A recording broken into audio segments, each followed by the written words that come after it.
Hi friends, good morning. Welcome to my channel Sandhyashri ideas. మన ఛానల్లో ఈరోజు గుత్తి వంకాయ చాలా ఈజీగా ఎలా చేసుకోవాలో చూద్దాం. పదండి వీడియోకి వెళ్ళిపోదాం. వంకాయలు, ఒక గిన్నెతో పుట్నాల పప్పు, కరివేపాకు, జీలకర్ర, 6 ఎల్లుల్లిపాయలు, 8 ఎండుమిరపకాయలు.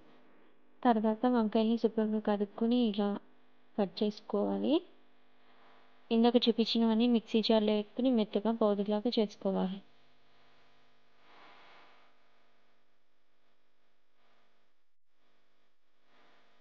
తర్వాత ఒక కడాయి పెట్టుకొని పొయ్యి మీద 2 టేబుల్ స్పూన్ల ఆయిల్ వేసుకోవాలి. తర్వాత ఒక స్పూన్ ఆవాలు,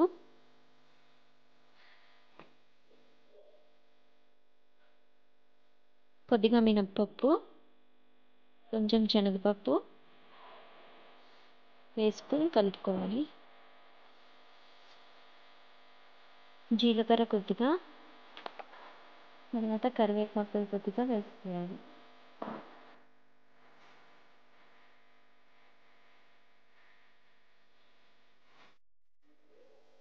పప్పు వేసుకున్నాక బాగా కలుపుకొని మూత పెట్టుకోవాలి. కొద్దిగా కారం 2 స్పూన్స్ వేసుకోవాలి, మనకి సరిపడంత వేసుకుని బాగా కలుపుకోవాలి. తర్వాత సాల్ట్ కూడా వేసుకుని కలుపుకోవాలి.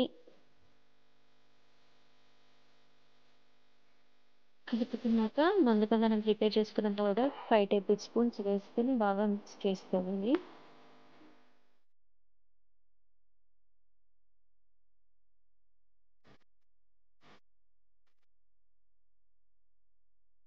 ఈజీగా వంకాయ ఫ్రై చేసుకున్నాం కదా.